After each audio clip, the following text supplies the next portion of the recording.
The scenario popped in my head of like, if the Earth is going to be slowly consumed by some like fiery magma, all of the rich people who have a ticket to the space program are going to take it, go up to space, and then all of us poors are just going to die. So it's hard for me in my position to be like, ooh, space, next frontier. It's like, it's not going to benefit me. I have no access to that.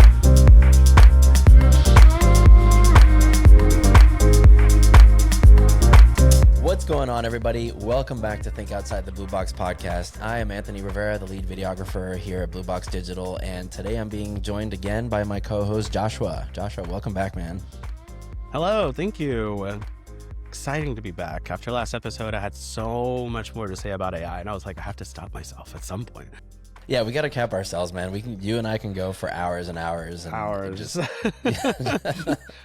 There's always so much more to say. There's like, it's ever evolving, and then there's years to talk about it, and research to compilate. Like you can't stop the conversation.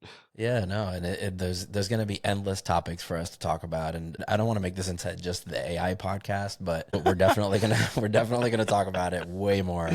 Because every time something new comes out or a new model comes out or, it hits the news for whatever reason, I want to talk about it. But today we're going to get to some topics that we didn't get to last time. And we're going to start with aliens, man. Did you know that aliens are real? Oh, God. Here we go. So for those of you who don't know, the Barack Obama was just recently on a podcast and he was asked, are aliens real? And his response, even though it was very, politically correct and he tried not to divulge too much information. He literally said, I'll play the clip here, but he said, yeah, they're real, but I just haven't seen any proof of it. Are aliens real? They're real, but I haven't seen them, and they're not being kept in...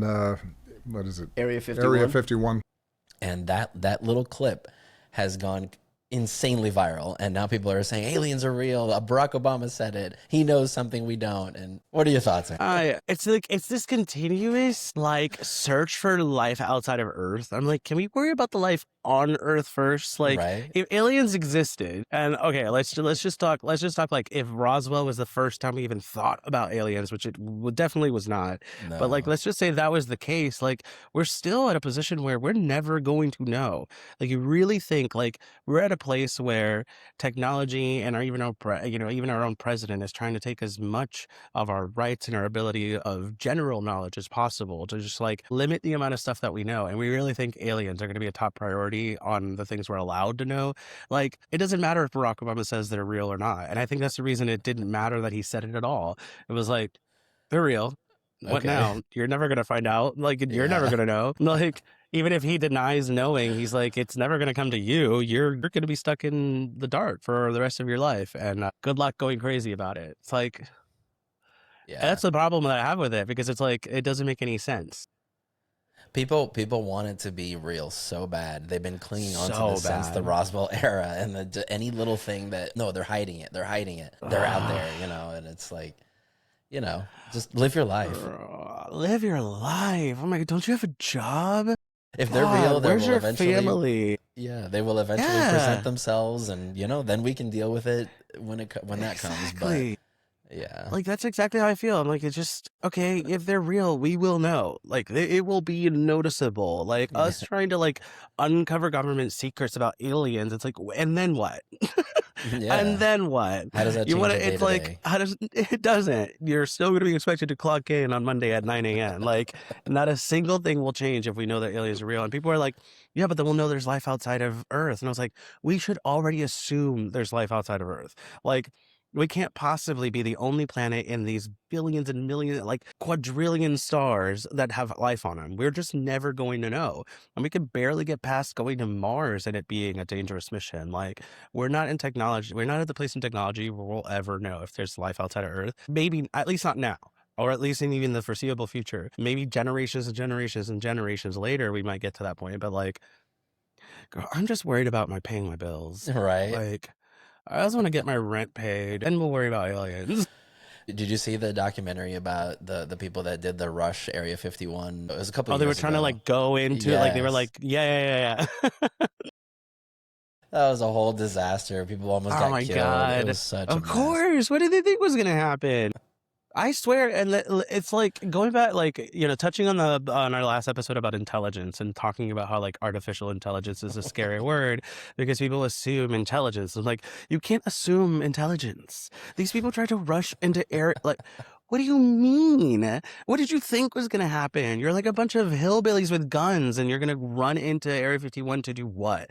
To then what? You didn't think the government was gonna like not lock you up? Like if you saw anything, you were never gonna be seen by another human being ever again. Like It's a military base, like whether it's a there's military aliens in there or not. They mobilized I don't know how many thousands of soldiers, and they had For because they what? knew that it was coming. So yeah, it's just a mess. It's just I don't So get it. dumb. But No, I don't get it. Like, I it's understand the fun. surge. It's fun as a Yeah. meme, like it's fun Oh, to for sure. talk about it and watch the videos about it. But like people can't be serious. People can't be No, that serious. no, they can't. There's no way. And if they are, God help us all. Right. It goes back to the Dude. intelligence. Like, Yeah. what is Literally. intelligence? Like, is artificial intelligence already smarter than a lot of people? Absolutely, literally. It's a lack of critical thinking that's been insane, and then people blame it on the American school system, and I'm like, I don't know. I mean, I guess I agree with that, but I'm also like, I think that the problem is that on a worldwide basis, intelligence seems to be dwindling. Like, Yes, what do you agreed. mean? There's like so many examples in America alone, but there's just so many examples, and it's like. Okay, so then let's discover aliens. And then you're going to go home and you're going to be like, oh my God, aliens exist. Yeah, yeah. What are you going to order off the menu, though? Because we're at a restaurant and we need to eat. Like, your everyday life is as complicated as it could possibly be. Like, just live your life. Well, speaking of space exploration, last time we didn't get to the topic about the Artemis mission, so I want to get into that. Right. Let's talk about, the Artemis mission is something that was started by President Trump back in 2016 when China decided that they were going to go back to the moon.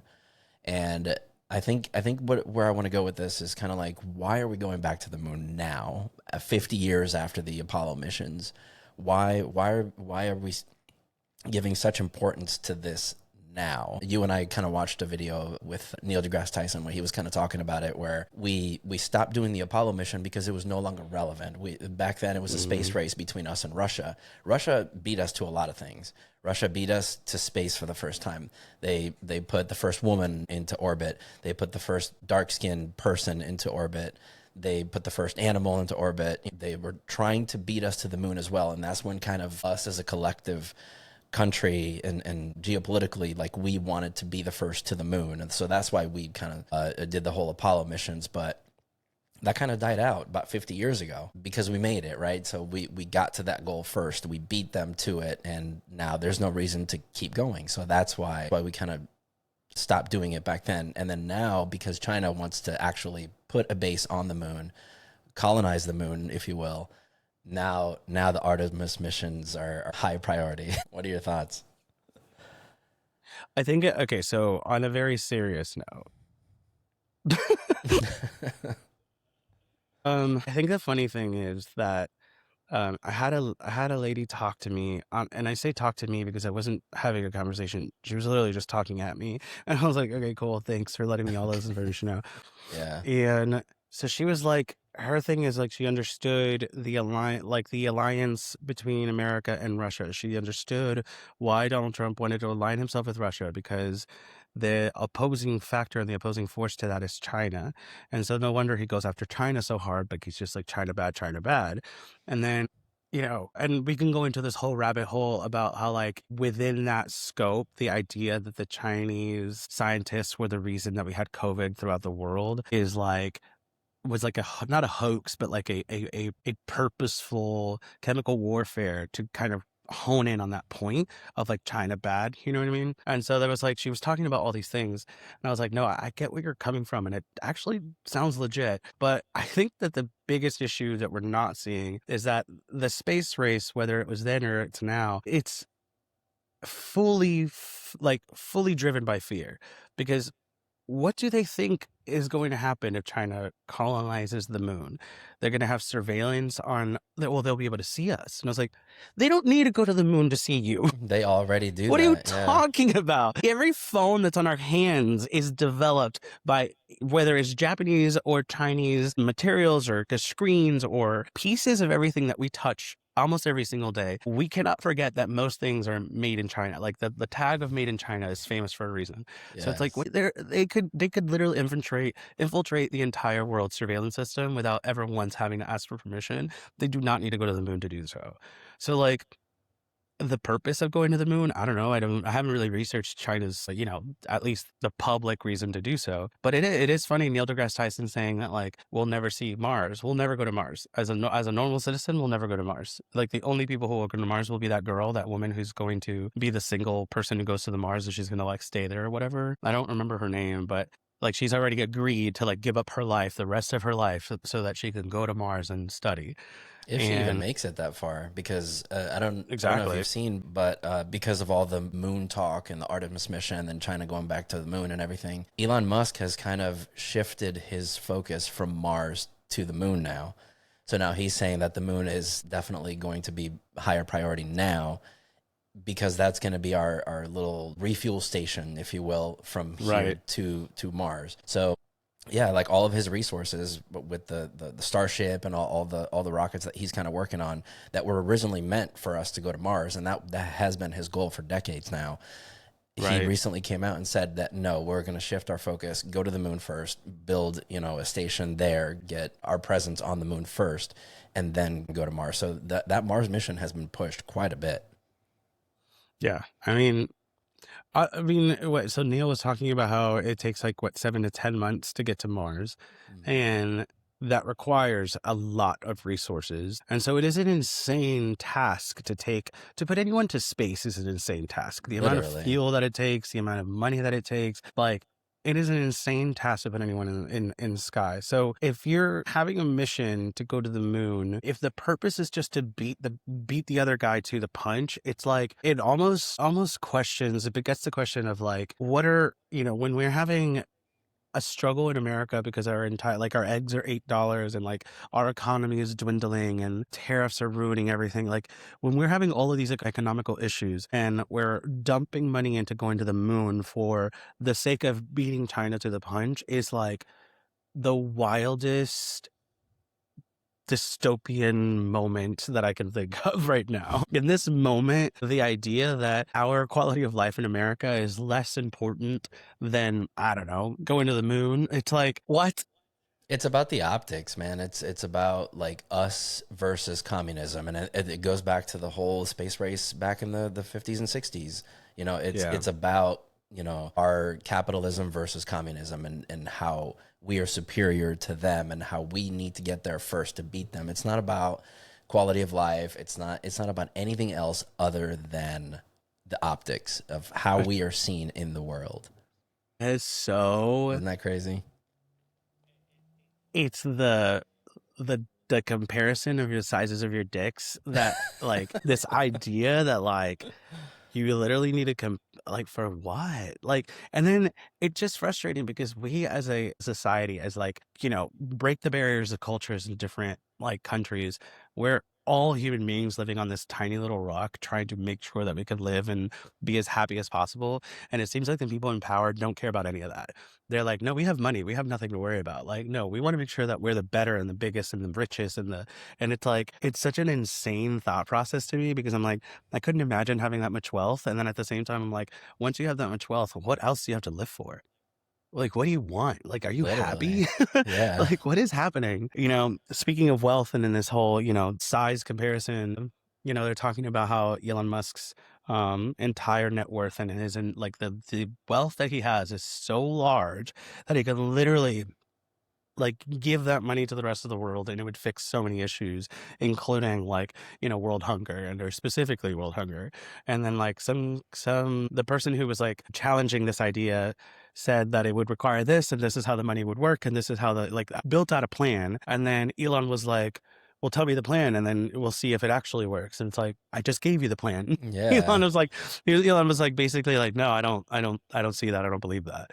And it's like, The level of going greed, to once you get to that level, is Yeah, that's incredible. It's insane. crazy. Like, you need more? How much more do you want? And it's like, and it's sad because there has to be a level of, cognitive dysfunction in that. And like, and everybody wants to credit Elon for a bunch of stuff, but I'm like, I don't think Elon himself is even the brains or the brilliance behind his company. I mean, to be honest, like, what does he actually do other than like party and waste his money? Like, he's just the face of the company who created Tesla. And I know he has like a long history of like things that he did to get there, but like, we're giving this man too much credit. He is not Tony Stark, like, and like, at the end of the day, like, having that much wealth and putting money into things like the Artemis project and like trying to get to Earth or trying to get to Mars, it's like we're really losing focus on like what the actual important problems are. And so I don't know. I'm curious to know what the point of the Artemis project is, to be honest. Like, I don't get it. Yeah, Like, I no, don't. and there's a term called affluenza, and it's usually for people who are born into wealth and they have Yeah. this skewed view of society and reality as a whole. Like, they lose touch with reality because they don't know how other people live. They only know their own little bubble. And I think that also happens when you get that much wealth, even if you're born, poor, like Elon Yeah. Musk and Jeff Bezos is another one. Like, Yeah. you're born super poor. That dude was driving this beat up piece of shit Honda Civic for the longest time. Even after he made millions, he was still driving that. But now it's like, now he has jets and Yeah. yachts and all this stuff, and he wants to keep building his wealth, and he's just lost touch with reality. Oh yeah. And yeah, I think that's what it is, man. I think people just get to a certain point where they haven't had the wealth, and now that they do, they want more, and that is just like a vicious cycle that just keeps them stuck in that. It's creepy. Yeah. And it is psychotic. And it's just like, at the end of the day, like, the Artemis project is something that I feel like is a vanity project. I feel like it's a complete waste of time and money. There's nothing that's going to come from seeing the moon a second time that's going to change what the moon was the first time. And the only thing I can see with the whole idea of creating a fueling station at the moon is like, I guess that makes sense to the degree that I don't understand astrophysics, so I don't understand like what it means to go into space and have a fueling station and continue on to Mars. And they might have to like do that kind of like step by step to build kind of like a highway to Mars. But it's also like, I don't know, I think that we have so many problems on Earth as it is, that seeing the Artemis project even become a priority is like, it's just wild. Let's get through World War III first. Like, There is a lot going on. I'm of the mind that we should have never stopped. Back in the That's fair. 60s, when we were doing the whole moon missions, we could have kept going, and we could have already been there and done all that. So for me, I'm actually excited about the Artemis project. Just to see us become a multi-planetary species, I think is a good thing for us. I think and I understand and I get your point where there is a lot of problems here, and they should be addressed and they should be fixed, and there should be more money allocated to those issues. But at the same time, it's like, the way things are going, if the wrong person becomes powerful and just completely blows all that up, we need to be able to survive as a species, because if we blow this planet up, we're done, right? So we become extinct. But if we haven't already gone too far. Exactly, yeah, that's what I'm saying. So I think becoming an interplanetary species is the goal, is the point, is for our species to survive no matter what happens here. But yeah, I agree with you. It's definitely geopolitical. It's a dick measuring contest, and it's just, it just is what it is. And sometimes that's what it takes for us to allocate billions of dollars to something is when we want to win, Yeah. And it is a fair assessment that like if we haven't already gotten to a point where this Earth is going to be inhabitable for a while, or in a short period of time it's going to be inhabitable, that we should at least find a way to like be able to survive on another planet. And so however long that's going to take, we're going to continue to try. I just think that like at the same time, the Artemis project is trying to do something where there is no actual goal, because they're trying to mix it to the moon, right? Let's just for hypothetical reasons say that they intend to, I don't know, develop a nuclear space program where on the moon they'll have like access to missiles that can target anywhere in the world because now they're above the world, so now they can send it directly from space, like a weird, sci-fi laser in the space that can just like pinpoint Space somebody and laser. zap them. Yeah. I'm like, okay, let's say that that's the goal for China, right? And we want to go, maybe we'll go at the same time, maybe we'll go after, maybe we'll go before. Whatever the case is, we're going to get to the moon. And then there's going to be another war on the moon because, we don't want China to be there. We want to be there. It's just like the problem that I have with it all is that like the goal is intended for exploration. It's intended for research. It's intended for, Elon to make a gas station. Like to me, understanding the idea that space is the next frontier has always been something that we've been looking forward to since sci-fi movies became a thing. But I don't know. It's just have a hard time finding the perspective of going to space when I don't even I have no like expectations for the next 3 years. After the whole Epstein files thing, I'm like, who do we even trust? Like, Yeah. who? There are no good people left in the world. Like, what do you mean? And it's like, oh my God, that's a whole episode, like that whole situation. So it's like at some point when you see the oligarchy just becoming more and more real, and then you're seeing how we as citizens are going to be, what is that? Do you remember that movie? Now that I'm thinking about it, you remember that movie where the rich people would live in like this ring above Earth, and then everyone on Earth was just like the poor and the people. Elysium. Yeah. The problem I have is that Elysium seems more and more probable than the idea that we will be an intergalactic species. I just don't see that because of the way that the money is accessible in to the everyday person. And by I mean it being accessible, it ain't. It's not accessible. Like, it requires being at the right place at the right time with the right people in the right, moon cycle for you to make enough money to even be a part of the conversation. And at the end of the day, there are bunkers for rich people when there is a nuclear holocaust, and we don't have access to those. So, like, we could be an intergalactic species all we want. At the end of the day, the people who are going to be intergalactic and specied intergalactic species are going to be the rich. They're going to be the people who have the millions and billions of dollars to be able to be a part of that crew because they can pay their way in. They can buy the ticket. And they're going to leave us on Earth. And whether or not the Earth is going to, there's a volcano that erupts and it's slowly just, consuming the Earth. All the rich people are, they're all Watch going to too many get on movies. I love it. Well, I mean, it's my life. I love movies. But I mean, the scenario popped in my head of like, if the Earth is going to be slowly consumed by some like fiery magma, all of the rich people who have a ticket to the space program are going to take it, go up to space, and then all of us poors are just going to die. So it's hard for me in my position to be like, ooh, space, next frontier. It's like, it's not going to benefit me. I have no access to that. I think you're right in the present moment, because right now to go to space it costs millions of dollars, and I think Elon Musk and the Blue Horizon, I think it's called, the Jeff Bezos company, they're kind of only taking up people that have the money to do so. But I think in the long term, I think where things are going, and where I just kind of see the trend, Elon Musk has made space travel cheaper. And that's has been his entire goal, by reusing the rockets, by making parts cheaper, I think the goal, if you extrapolate the curve, the bell curve here, I think eventually it will become accessible to everyone. I think that's the goal. I think that's what he wants to do.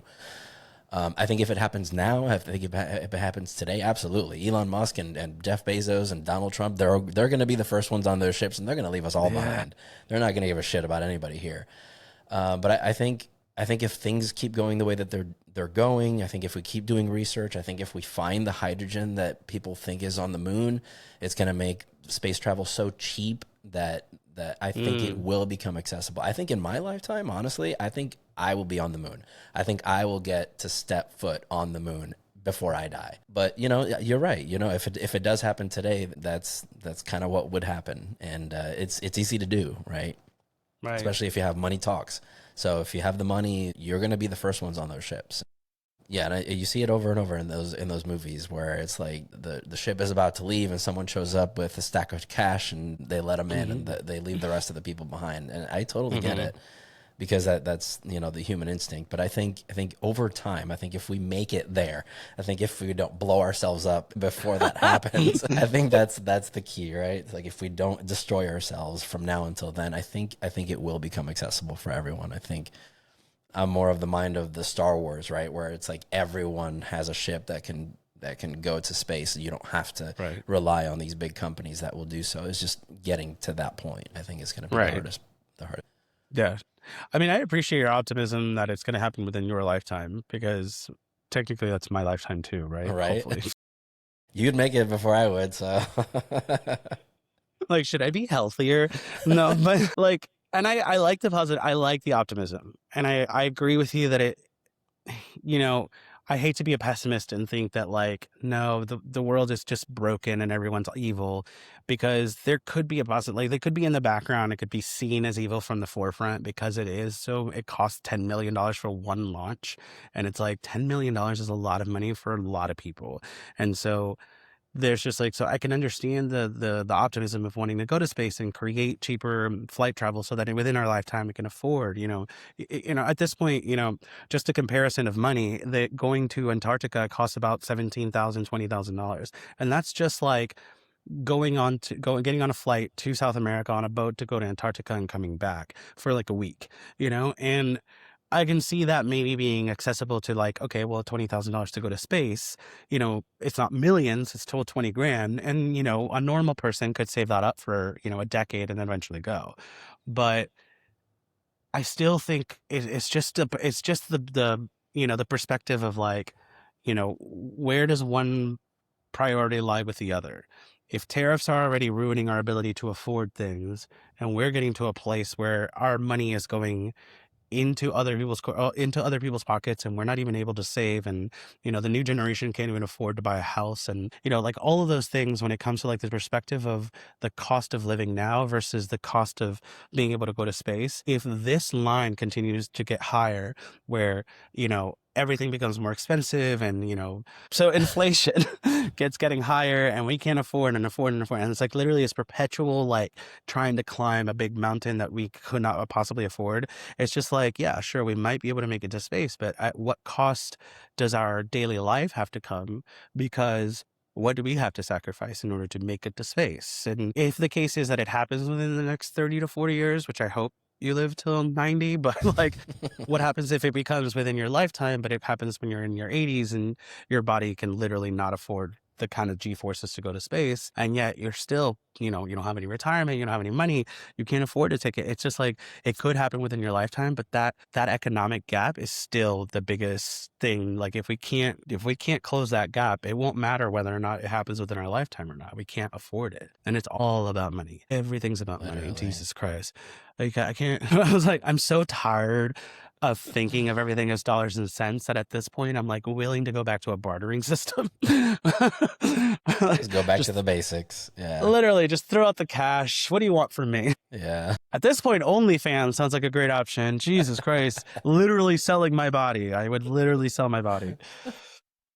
It's sad. And it is sad because it's like there was a time in your life, there's a time in our, older history where your minimum wage was able to afford you, a home and all of the things that you needed. Like that was the whole point. And now we're so far beyond that. I'm like, I'm sure we can get back to it, but people like Elon need to cut their losses by a good 3/4, and he would still have more money than everyone else in the world. Like, he wants to become the first trillionaire. Is that what I heard? He is. He is already the first trillionaire. What? Yeah. For what? His net worth is worth $1 trillion. Nothing. And other companies can't even create anything for him to use that money for. You know what I mean? Like nothing. You can literally afford everything on Earth. Nothing costs close to $1 trillion for you to have to spend your money on. What? What are you spending your money on? I want his credit card statements. I want his bank statements. I want his itinerary. I want to know everything he does on a day-to-day basis, and I need to understand what a person who has $1 trillion does with his life. Yes. Other than probably party and do a bunch of drugs. Like, I'm sure this guy is like... I mean, he just bought Twitter, right? So, like, Oh, I guess you Nothing. can buy big companies like that. Yeah, you just keep buying companies and changing them, and but then that kind of raises a different perspective, because then it's like it becomes Elon's world at that point. So it's like the person with all the cash gets to make all the decisions. So yeah, it's a give and take, man. And I get your point, but even if it doesn't happen in my lifetime, I'm just glad to be a part of that trend to Oh, I see eventually what you, my yeah. kids and my kids' kids. Yeah. Yeah. You know, eventually the human race will be okay. That's my optimistic view, but I don't know. I I love guess. that for you. I love that. Honestly, it's so funny because I'll go to work sometimes and I'll be like, I'm going to try this new positivity thing. And then I'll be positive and some fucking inevitable bitch will piss me off. And I'm like, this is what I mean. This is what I'm saying. All right. The world is flawed. She just yelled at me. People suck. People suck. Also, but Yes. that's the other thing too that and in my personal perspective, which I feel like I share with a lot of people, is this idea that like, sure, optimistically, let's do all of these things. Let's save the earth. Let's be amazing. But it's like, people are awful. People are terrible in every economic, like, it doesn't matter. You could be poor and terrible. You can be a trillionaire and terrible. Everyone in every sector is terrible. And so it's just like, do we even deserve that? Like, as a human race, like, we don't deserve anything. That's a whole Like, different conversation, man, because then it becomes into the ethics of like, do we even, like, as a species, should we exist, right? I Like, literally, we're a plague. Yeah. But I guess that's where I stand on the Artemis thing because of that. yeah. And honestly, like it's very cool that they've gotten through the successful, what is it? What did you call it? Wet rehearsal? A wet dress rehearsal, yeah. So I think it was like a year or so ago, they did the first mission, where it was uncrewed. They actually went to the moon, they slingshotted back. Now we're on Artemis 2, which is the second launch. This one's going to have a crew, but they're not going to step foot on the moon, right? So they're going to physically go to the moon and slingshot back just to test all the systems and stuff like that. And then Artemis 3, when that happens, we don't have a date for that one yet, but once that one happens, that's the one that's going to land on the moon. So right now we're on Artemis 2. Just this week, they actually passed the wet dress rehearsal, which is where they fuel up the rocket with all the hydrogen. They test all the systems and then do a countdown. Everything passed. So now the astronauts are in their 14-day quarantine, whereas they seclude them from the rest of the world so they don't get sick. They make sure that they're okay in 14 days, they're actually going to launch. So yeah, it's exciting, man. Yeah. I was wondering what the 14-day quarantine was, but I guess, yeah, that makes sense. What you said makes sense. Yeah, they don't want to be sick on Yeah. launch day and carry cooties over there. That's hilarious. Yeah, so that's why Um, they do that. I mean, it's funny because we're talking about the advancement of technology and we're talking about like, space races and et cetera and going further into the future. And yet we're having issues here on Earth with Apple versus Android. And I'm like, let's talk about that for a second. Because I'm like, let's go to the point where like, okay, fine, technology that matters in the future. But what about now? Because it's stressing me out. Yeah, let's do it. So speaking of going back to space, we're going back to the Android versus iPhone debacle, because a lot of people, not just you, and we're going to get into that in a second here, but a lot of people are actually switching back to Android, because if you step back and you look at Apple as a company, they haven't innovated almost at all in the last almost decade. If you look at all the iPhones since like the iPhone 7, I believe, until now, that's 10 iPhones. That's like 10 years. And they all look exactly the same. They incrementally, get a little bit better. And I think from my perspective, I don't know if this is true or not, but from my perspective, once Steve Jobs passed away, the creativity in the company took a hit, because he was always about the innovation, about the creativity, about the aesthetics of the products, about creating something that people actually want to buy. And when he passed away, that, in my opinion, that kind of died out, because Tim Cook is more of a strategic person, right? Like, he came from another company where he streamlined the system. He made the parts that created the product cheaper. He made it, he started looking for different options of, let's manufacture here, let's manufacture there. And he did a great job. I mean, Apple has surpassed the $1 trillion mark. It's one of the first companies that's ever done that. And they're doing great. They're making money hand over fist, but the creativity and the innovation has taken a huge hit. And we're going to talk about a couple of things. The first one is the Apple Intelligence, where they kind of missed the mark, right? Whenever ChatGPT came out and literally blew everything else out of the water, they had already talked about internally within Apple of creating something similar to replace Siri. But there was a lot of conflict about, what that was going to look like. How was that going to work? Right. So the guy that was in charge of it wasn't in the camp of the LLMs, the large language models. He didn't think that was going to be the future. He thinks that was just going to be a fad. He thinks it was going to be a gimmick. And he kept trying to iterate on the current Siri, which is why Siri currently sucks. It's not what they promised. And like 2 or 3 years ago when the iPhone 15 came out, which is when I got mine, they advertised that it was literally, the advertisements were made for Apple Intelligence. Like that's literally I remember the that's reason why they I were got pushing my that. phone. Yeah. And then they started, running all these ads, and they had the announcement, that they have every year, and they announced all these cool things that Siri was going to be able to do. And here we are 2 years later, and none of that is available. We can create little emojis and little custom emojis. Like, who the hell does that? Like, I opened it the first time I got that update. I opened it, and I created a couple, and I haven't opened it since. Like, it's literally useless. So the whole Apple Intelligence, and now they're being sued because of the false advertisement, because they promised all these things that haven't come to fruition yet. So that's just one example of just where Apple has completely dropped the ball, because they don't have their eye on innovation. It's just iteration.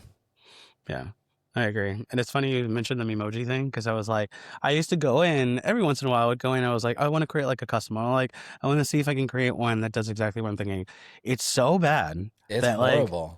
You got to try it like 3 or 4 times, 3 or 4 prompts, and it still doesn't do what you want it to do. So. No, it's not it wasn't good at all. And I think the crazy thing about the Apple Intelligence problem with the AI being so more advanced than Apple Intelligence and not even being well integrated is that there are so many possible use cases for having an AI, especially on a phone, regardless of whether it's Gemini or ChatGPT or even Apple Intelligence, that like the idea of having an AI just being strictly on your phone creates a world of possibilities.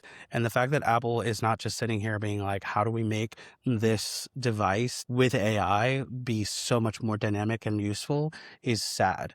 And the thing is, like with Apple, is that they've always been, and you're right, I mean, it might have been actually been the 10 years. It just feels like it feels like a consistent thing. Like at this point, they've always just been like lazy about their development.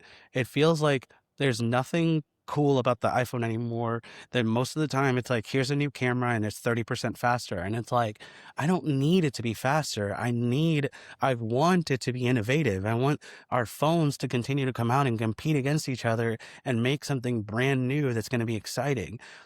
That's why I like foldable phones so much, because I like the idea, like when the idea of a flexible screen was coming out, it was very innovative. It was very crazy. It was like, whoa, that could change a lot of things, right? Because a flexible screen has so many possibilities. And then for this foldable screen war to happen and Apple not even dip their toe in it, and now the Galaxy Z Fold, which, mind you, I would go to the Spectrum store because I have Spectrum as my provider. I would go to the Spectrum store. They'd be like, "Sir, how can I help you? Are you looking for a new?" I was like, "No. I'm just looking around." I would just go to play with the guy. I've only done it like 3 times. One time I did it because I was actually there for a reason, but the other 2 times I was like, "No, I just want to see if I like it." My thing about it was like, it's not just like the okay, so part of the allure is that like when you open it up, it's like a mini tablet. And the other part of it is that like it's this idea that like you can have more real estate available on your screen to do more things. It's such a small device that you can like multitask on and it's like things that the Android has been doing so well for so long, just, giving it more and more accessibility. Gemini is now fully integrated into the Android ecosystem. You have AI and you have multitasking and you have X and Y and Z. And it's like the Android is doing all of these things. And here I am stuck with the iPhone because I don't have I actually don't know how to finish this because I literally don't know why. Yeah, no, and that's a good point. The foldables is that the other companies have been innovating and creating all these different form factors, and Apple is just kind of stuck in their ways. And people will argue that in the beginning, when Steve Jobs first passed away, they still innovated under Tim Cook. Like they released the Apple Watch, they released the iPad Mini, they released all these different things. And I get that, I hear you, but I think that was already in the pipeline. I think Steve Jobs had already left that in the pipeline for release. So that's not necessarily Tim Cook. I think once Tim Right. Cook started to take over, I think it was just iteration. And foldables is a good point, because they just released the iPhone 17 Air, which is a super thin iPhone, but like, we're not in the 2010s anymore, dude. Like, we don't want thinner phones. I would personally rather have a thicker phone and have a better battery life than this little thin light, because that was one of the things that when it first came out, battery sucked. So Of course. the sales took a hit. And people are saying, and I can sort of see where this is just one step to the foldable, because if you create something thinner, you can now double it up and make it fold. So I can sort of see that. So, and this kind of goes to your next point, where you're saying that if this next iPhone cycle doesn't have a foldable phone, you're going to switch. Oh, absolutely. And the thing is that this whole like idea of the air being thin, and it's like the first step. I was like, boy, bye. The Samsung has been creating and innovating the screens that I believe, I don't know, maybe I'm wrong because I don't know what the pipeline is anymore, but wasn't Samsung creating the screens for the iPhone from the very beginning? Yes. And so it was they like, still do.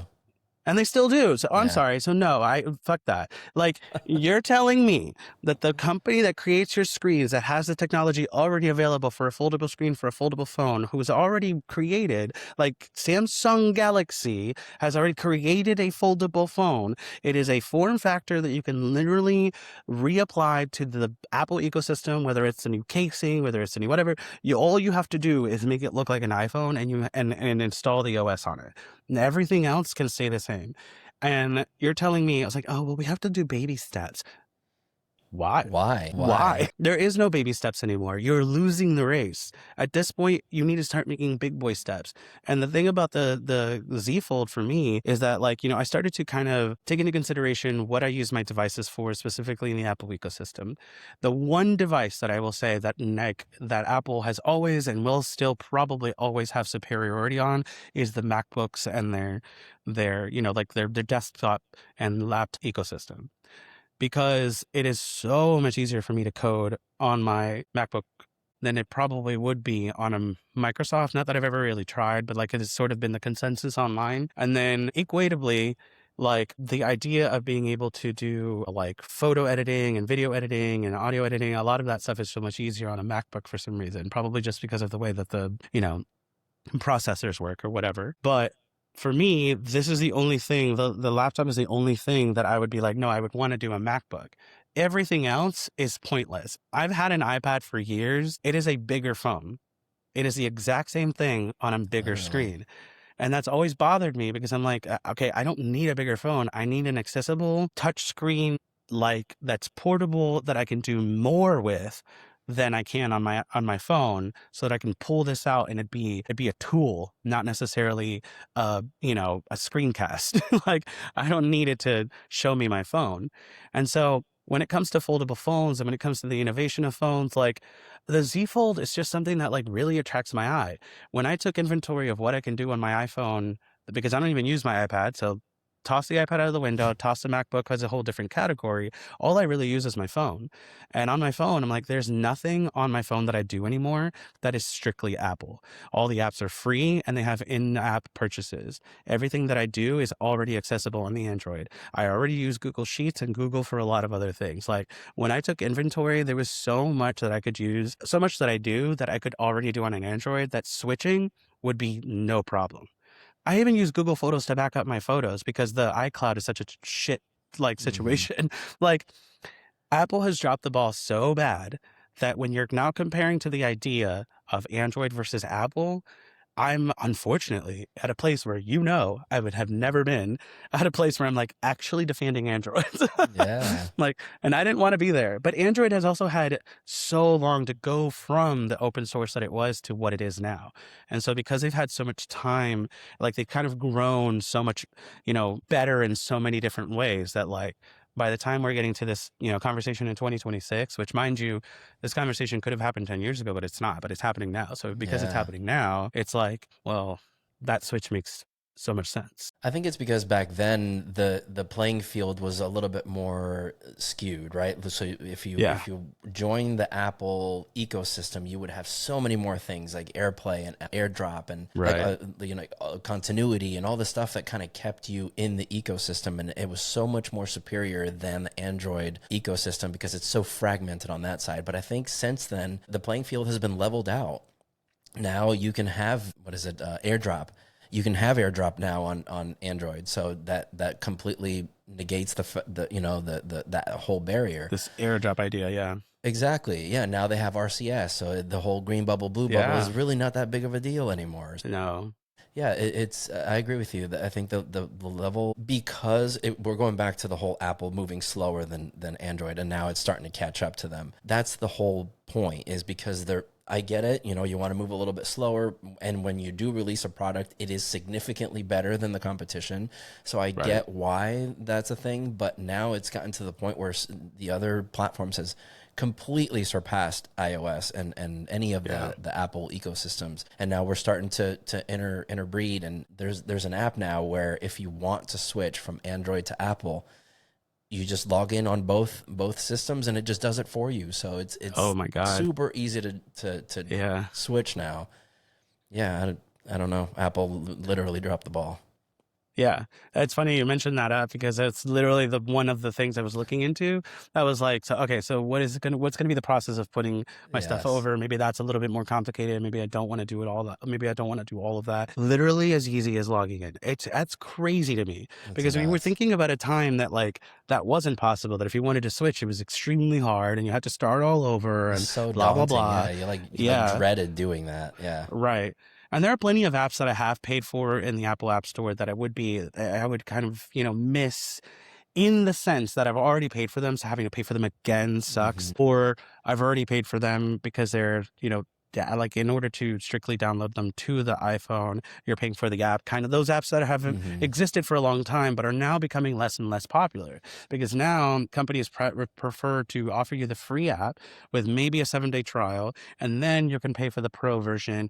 And then, maybe you download the free app, but you have to have an account that you're already paying for. So the companies are really shifting their mindset to be able to kind of give that flexibility, and probably not even on purpose. Maybe their whole point is to try to make more money, but what ironically they're doing is that they're allowing the device wars to be void because you don't need an iPhone to specifically use this app. You can have them both. They're available on both stores. Now, is there something to be said about the exclusivity of Apple versus Android, depending on what that exclusivity is? Like, what are you looking for that's exclusive to the iPhone, exclusive to the Android? And there may be arguments to that, maybe depending on your industry, depending on your use case. But I'm looking at it as a person who uses my phone strictly for, nowadays it's like social media, texting, calling, Google searching. You know what I mean? Like, I'm not, making magic with my phone. I'm literally using it like an everyday device. Do I want the iPhone Pro Max 17, the newest and the most expensive? Of course I do. Of course. Because I'm a rich bitch. But I'm not, I'm poor. But because I want to pretend I have money, I want to cosplay money. I like the biggest and the best and the top. But that's only because I like the bigger screen and I like the idea that it has more power, not necessarily because for whatever reason I want to do something fun like add emulators or play a game that might require a lot more. So I like the idea of having that accessibility. And even then, I still don't feel like I need all of that.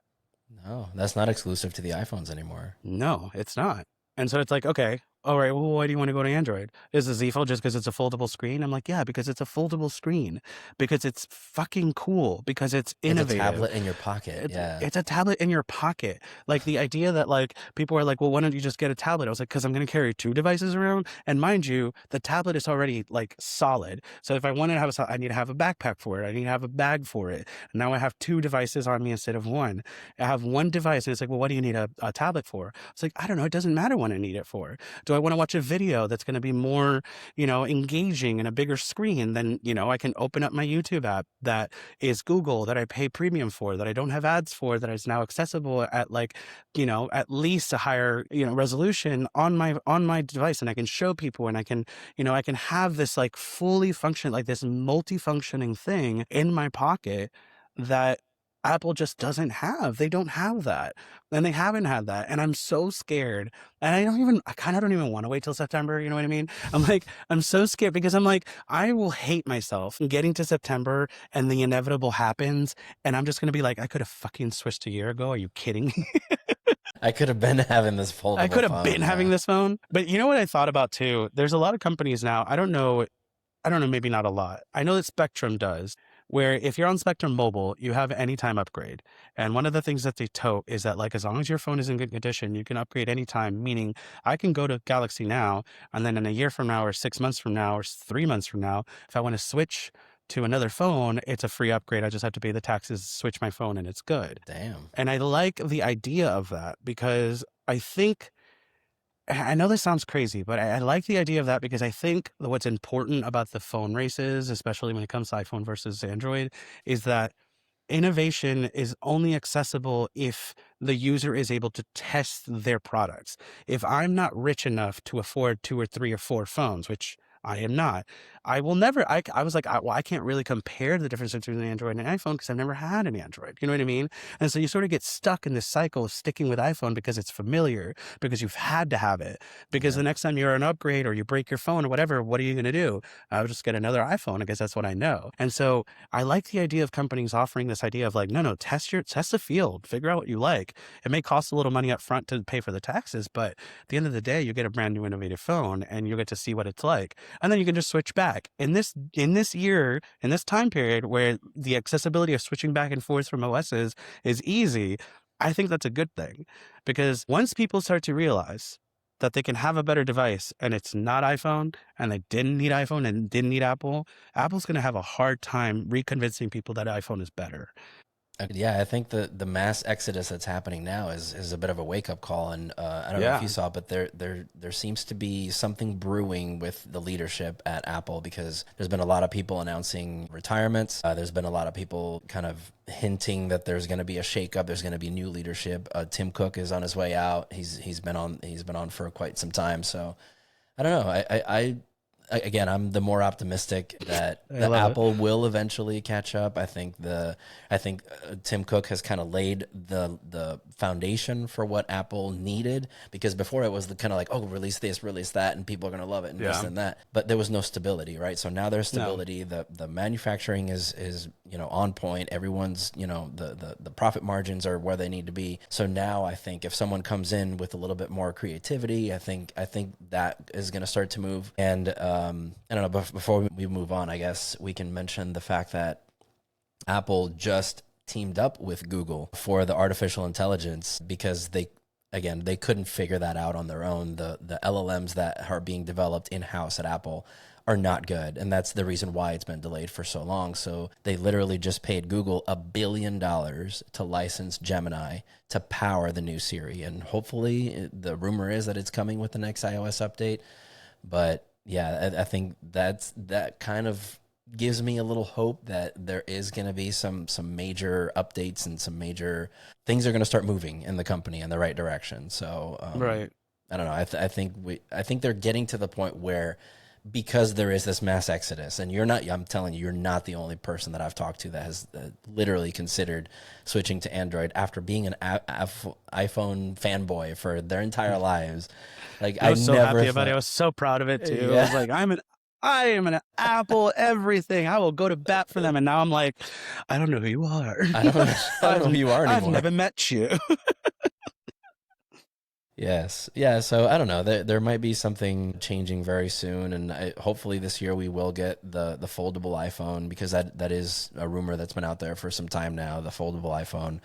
So hopefully they release that before you make your switch. But either way, I guess with Spectrum you have the option to come back. So we'll see.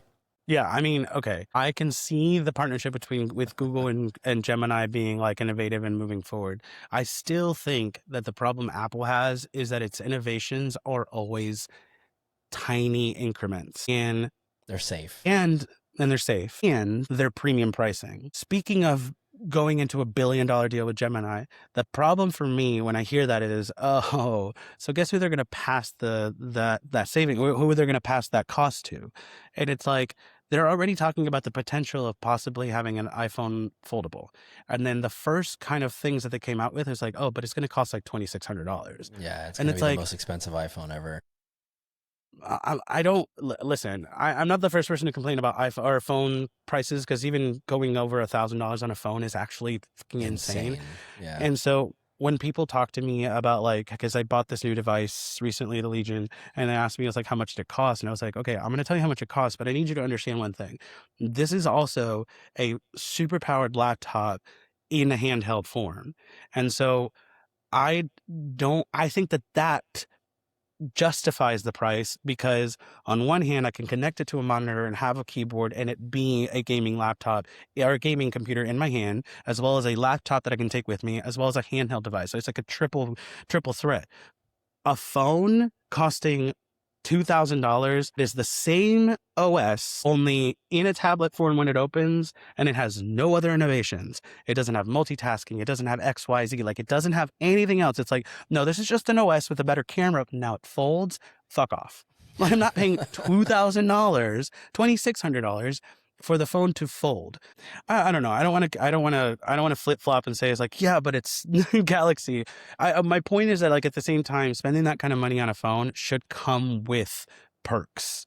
Like, if I'm going to go ahead and spend $2,400 on the Android Galaxy Z Fold, okay, it costs that much money because it's innovative, it's brand new, and everything is going to cost more. And let's not even talk about the memory shortage, because it's stressing me out. But, like, We're gonna talk about that next time. oh my God. Like, just knowing we're going to talk about it stresses me out. Like, and like, if it's going to be innovative and wonderful and amazing and new, then sure, fine. I'll spend $2,400 on a phone. Sounds ridiculous. But, like, my point is that, like, if you're going to give me a $2,600 iPad and it's going to be exactly the same as it's always been, just don't do it. Like, just figure something else out. And I just don't think it's crazy to be innovative. I just don't think it's crazy. I don't know. And do I know everything I can do with an Android that I couldn't do with an iPhone? No, I don't. But to have the accessibility, especially with the company that allows me to switch and then come Just to back have if the I want to, option. Yeah. just to have the option, it's like, let me try it out. And if I do love it, you're not going to convince me to go back to an iPhone unless for some reason, though, that new iPhone is like life changing. You know what I mean? And then, just to go into the topic of, like, okay, fine, the Apple ecosystem being a thing. I know you have a watch, and I know you have a laptop, you have a watch, you have a tablet, you have a phone. I don't know if there's other devices that I'm not aware of. Like, you have the ecosystem, and I get it. But I'm do. like, but there are people who don't utilize a fourth of what those devices can do. I didn't need an Apple Watch. When I had an Apple Watch, I was like, I don't need it.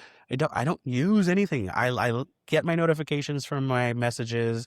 I know that someone's calling me, and then maybe like a timer or an alarm. Like, I didn't need all the other bells and whistles, right? Just Because the I never. basics, yeah. Yeah, it was like this tiny little screen. I'm not going to sit here and like, I'm not doing that. That's fucking insane. So then what I did was, when I had to get rid of it, actually, no, what happened was I lost it on a bus. And in New York City, losing means God. It doesn't mean found. There's no lost and found in New York City. Like, you're done. So I lost it. It was sucked. I had to figure out a way to pay it off so I can get it off my account. And then I decided I did want to watch, because I like having a watch to be able to see the time very quickly instead of having to pull my phone out, especially at work, because at work it just doesn't look good to pull my phone out. So I wanted to watch, and I went on Amazon. I got an Amaz Fit, which I find it so funny. Fit. I was like, just call it an Amazon Fit. Like, it doesn't need to be cool. It's an Amaz Fit. And honestly, it was a very shock. Like, okay, first of all, it is absolute like trash material. It's just a plastic everything. It's cheap. So I'm not gonna hype it up as like a good alternative. But there is something to be said about the fact that, like, I still get my calls, my messages, my time, my timer. I get all of the things that I actually use for like $50, and it's like that's a perfect example. And I can go between Android and iPhone. I didn't need to be iPhone specific. I was like, there's something to be said about the fact that the technology and, the phone versions, and, there's the Pixels, and there's this other company and another company. I don't know them all, but there's all these different companies that have their own versions of phones, and they're not iPhones, and they're not Apple, and they have great function, and they have great innovation, and they have great reasons to have them.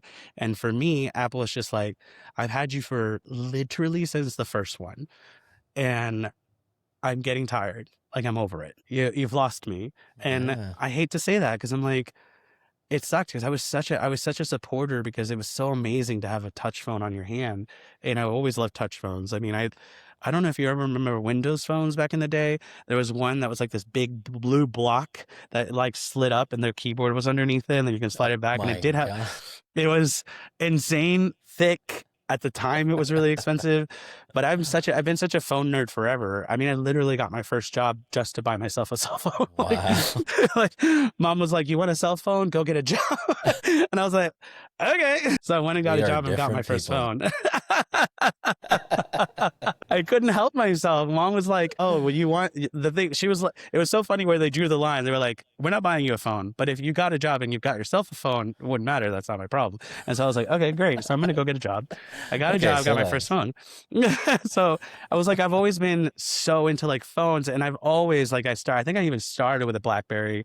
Like I was like I wanted to always have the new innovative thing, and so for me, it's been kind of disheartening that I stuck with iPhone for so many years. And this is actually the first phone. The 15 is the first phone I did not upgrade 16 or 17. I was like, because I was like, there's no reason to. Same, I'm not. same. Literally, this is the first time I've ever had a single iPhone for 2 years. Usually I'll That's trade it in like a year, sometimes even every shorter. year. Yeah, Yeah, even shorter. So, sometimes I wait till a little too late because I was like, no, I don't want to do it right away, and then I wait, and then the new one comes out, and I was like, okay, I'll do it again, and yeah. it's like, it was always exciting for me to innovate or like I to was move up to the next one. I was the guy who was camped out outside of Apple stores to get Yeah, the first, the yeah, first that could be batch. in. Yes, Yes. Now it's I like, yeah, was. I've had this thing for 2 years and I don't really see a reason to I was upgrade. Like it no, works there great is and no reason. yeah, as long as I don't, The fa- drop it and it breaks and right. shatters, but yeah, no. Um, Well, I was with a phone in 2010 or 2009, whatever phone that was. I'll never forget going to the mall. And we didn't get there super early, but we were there early. And then you can see all the cars in the parking lot waiting to get in. And so when the guy came out to open the door, you could see everyone getting out of their cars, rushing towards the door. And we were running to the Apple store. And I think I made it to like the 25th person or something like that, but I was able to get a Get phone out of before. here. Yeah. So that I was like, yes, I made it enough that like they had enough phones for me. No, And dude, I camped out. I actually set up a tent and like we literally that's showed up the awesome. night before. It was a whole experience because there was That's other so people cool. that were just as nerdy as I was, and we would geek out about all the tech specs Yeah. and how cool it's gonna be. And Yeah. yeah, it's just lost that It flair, was. man. Yeah, that Lost the magic is flair. gone, man. It's gone. And the thing is, like we talk about how like one of the biggest things that they come out with all the time is like, oh, it's a better camera though. It's like, okay, that's fine, but like the pictures on the iPhone have always been great. You know, Hmm. there was a movie in 2015 called Tangerine that was fully filmed on that phone. And what was Yes. that phone at the time? You know what I mean? This was 11 years ago, Yeah. and that the quality of that was so good that it was able to be put into festivals and shown and showcased and streamed. Like we're talking about a movie that was made in 2015 with an iPhone because the iPhone camera has always been good.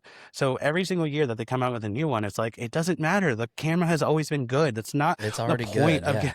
yeah. And who's taking like what am I doing? I'm not taking like you know if you want to be a photographer, you're not using your phone. If you Yeah. want to be if you want to be in film, you're not using your phone. And so it's like, who's this great camera for? So that we can have clearer pictures of our nieces and nephews And playing with babies, their yeah. toys. It Baby was like pictures and baby selfies and pictures, yeah. taking pictures of random dogs in the street. Like, and like these pictures don't need to be innovatively incredible, Yeah. And then they had the billboards. I don't remember the billboards that was like for the phone. It was like, oh, this was shot on an iPhone. I was like, who cares? Of course, like it was shot on an iPhone, but who cares? It's like, okay, the quality is great and it can be, printed and blown up as high as it is. That's impressive because, cameras require that many megapixels to do that in the first place. But medium format camera to be able to rent and do this exact same thing is what a photographer would do. Hmm. And then people said maybe that was false advertisements, which I would love to look into that. If someone's going to sue them for that. Because Right. it's like, what if they were lying? Like, what if that wasn't the case? What if the photo from the camera was not the one that was used for the advertisement? And they were toting it to be so that you could go buy the phone. And you don't know. You don't know what you're being You never sold. But at the end know. of the Yeah. day, you're being sold a bullshit product based on its camera quality. I will say though, like from a professional standpoint, like I professionally am a videographer and sometimes when I go to shoots, I'll use my professional cameras, of course, but there's certain shots that, like, for example, an ultra wide lens, which I don't own. I can just pull my phone out of my pocket, record a couple of raw videos, and then, nobody will ever know that I use my iPhone for that. So for that kind of stuff, to fill in some gaps in some professional workflows, I can totally see that, especially if you're a professional and you do this, for money. But yeah, I totally get it. Like, if you're just a regular Joe Schmo that just goes to work for, and you just need a good camera to pull out and, shoot the sunset one day, like, nobody's going to know that you took that on a 15 or a 17. There is literally no difference anymore. So yeah, it's a microscopic difference. And people try to compare it small. and they're like, but don't you see the difference? It's like, you don't see the difference. Don't come for me. Like, Yeah. you're lying. You're a liar and you're lying in your pants. Yeah. Like, you don't see the difference. It's funny that there's a YouTuber, MKBHD, and every year he does a camera comparison, and he'll take the exact same photo on all of the modern cell phones, and then he does a blind quality test. He'll put them up on the screen, and he'll see, okay, this one looks a little sharper than this one, blah, blah, blah. It's always the one you least expect.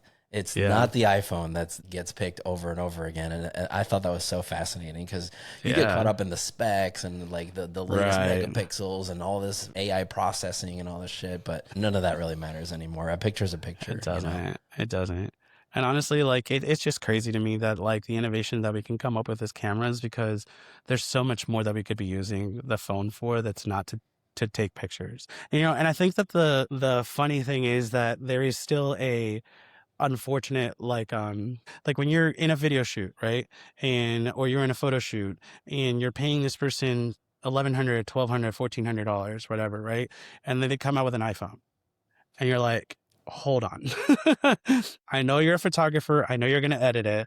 I have seen that before. No, seriously. I did a wedding about a year or two ago, and I was there with my cameras and everything, and they were touting how great this photographer was, and when they showed up, I was looking for a camera. I couldn't see one, and then all of a sudden they just pulled the iPhone out of their pocket and just started snapping, and I'm like, wait a minute, is that the photographer, or is that just like a family member that just taking photos?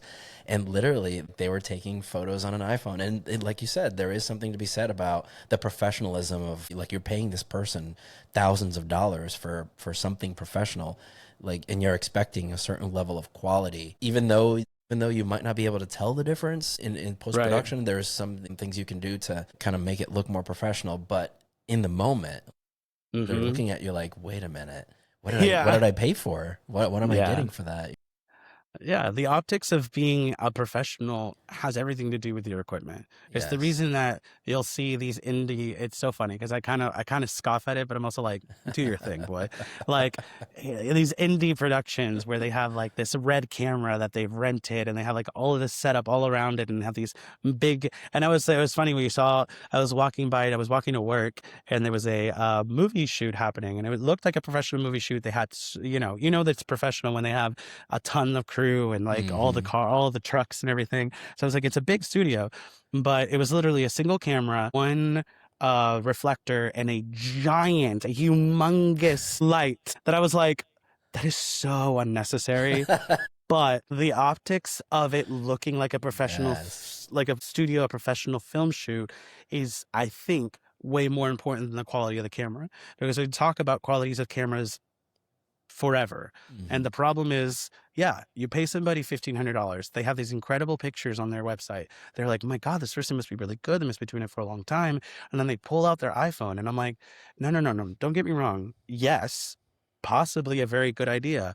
Cheap production. Everything is in your hand. You don't have to have all this equipment. It's like, sure, use the iPhone. But what does that look like to a person you're paying $1,500? Everyone has an iPhone in their pocket. Yeah. So does that mean that we could have just had everyone take pictures? Which, PS, is what I kind of want to do for my wedding. Oh, because yeah? I'm like, I don't need a professional photographer. Just take pictures with your phone and send them to me. Yeah, exactly. That's kind of what I do want to add that, like, I do want that to happen. Yeah. But we're going to have to hire photographers there. My mother-in-law is such a traditionalist. She's like, you have to have a good photographer. But she is a great example of what I mean.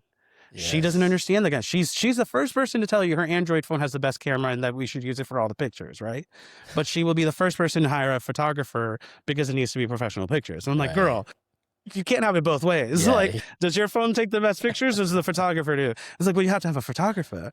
And I was like, it's so funny. And then speaking of rich people, like, so out of touch with reality. It's like, Like you're so out of touch with reality that you really think whatever. So point is that like, yeah, I mean, we can just get stuck in the camera conversation forever, but I think my point on the whole subject is like, I want to have a phone in my pocket that I'm excited about, that I can use because I want to use it, because now it's giving me access to something I didn't have before. And, you know, if I'm going to spend another $2,400 on another phone, I want to know that the reason I'm doing that is because the next phone is going to be better for me.